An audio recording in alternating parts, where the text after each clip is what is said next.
வணக்கம். வாழ்க வளமுடன்.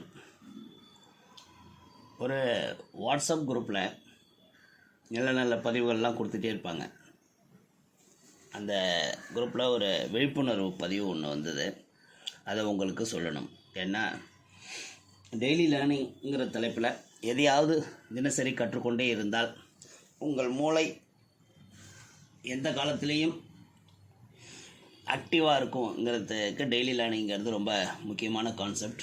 அதில் நம்ம யூடியூப் சேனலில் நிறைய பதிவுகள் டெய்லி லேர்னிங்கில் இருக்குது. இன்றைக்கி புதுசாக என்ன கற்றுக்கலாம் என்ன, ரயில் பயணத்தின் போது ஓடும் ரயிலில் இருந்து செல்ஃபோன் போன்ற ஏதாவது பொருட்கள் கீழே விழுந்தால் என்ன செய்ய வேண்டும்?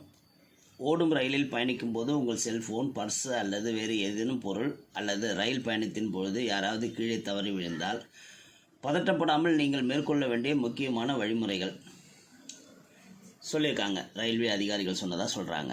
நீங்கள் செய்ய வேண்டிய 3 முக்கியமான விஷயங்கள். முதல்ல என்ன செய்யணும்? உடனடியாக அந்த ட்ரெயின் ஓடிக்கொண்டிருக்கும் போது பக்கத்தில் எலக்ட்ரிக்கல் போல்ஸ்லாம் இருக்கும். அந்த போல்ஸில் சில எண்கள் குறிக்கப்பட்டிருக்கும். அதை உடனே குறித்து கொள்ளுங்கள்னு சொல்கிறாங்க.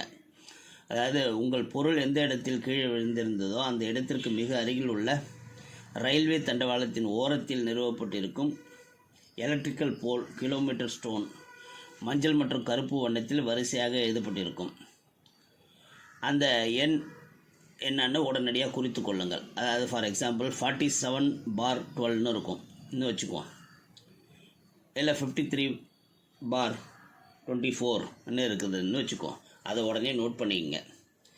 இந்த எண் உங்கள் பொருள் விழுந்த இடத்தை துல்லியமாக கண்டறிய ரயில்வே அதிகாரிகளுக்கு மிக முக்கிய ஆதாரமாக இருக்கும். 2வது, ரயில்வே அதிகாரிகளுக்கு உடனே தகவல் சொல்லுங்கள். நீங்கள் குறித்து வைத்த கம்ப எண்ணை உடனடியாக ரயில்வே அதிகாரிகளுக்கு தெரிவிக்கவும். அதாவது டிக்கெட் பரிசோதகர் அல்லது டிடிஇ, ரயில்வே பாலிசி, ஆர்பிஎஃப் அதிகாரியை அணுகி விழுந்த பொருளின் விவரம், மாடல், நிறம் மற்றும் நீங்கள் குறித்து கொண்ட கம்ப எண்ணை ஒப்படைக்கவும். 3வது என்ன செய்யணுங்க?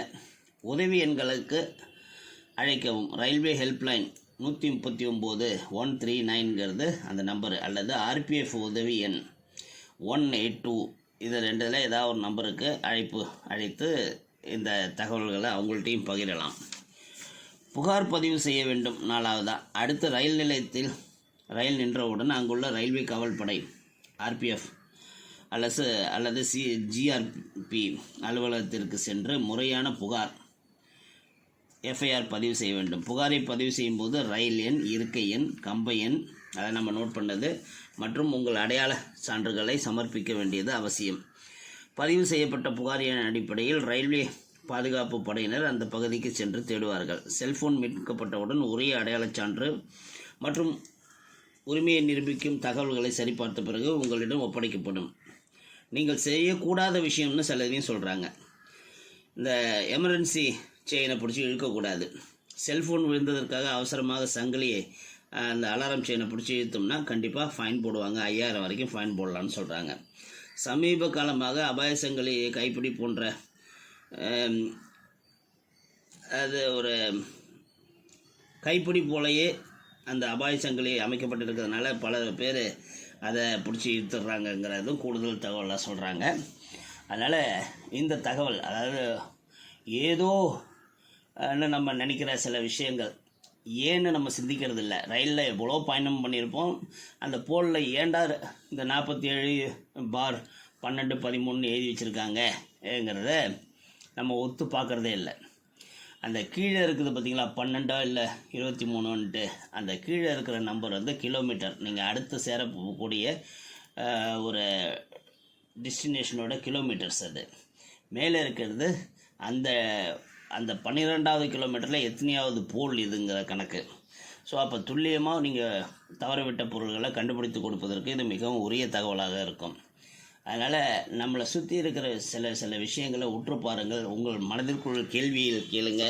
இப்போ கூகுள் குரு இருக்கிறாரு, அவர்கிட்ட கேட்டால் இதெல்லாம் என்னென்னு ரொம்ப துல்லியமாக சொல்லிக் கொடுப்பாங்க. பிள்ளைகளுக்கு இந்த மாதிரி சிறு விஷயங்களை சொல்லிக் கொடுத்து பழக்குங்கள். வாழ்க வளமுடன், நலமே சொல்க. வணக்கம்.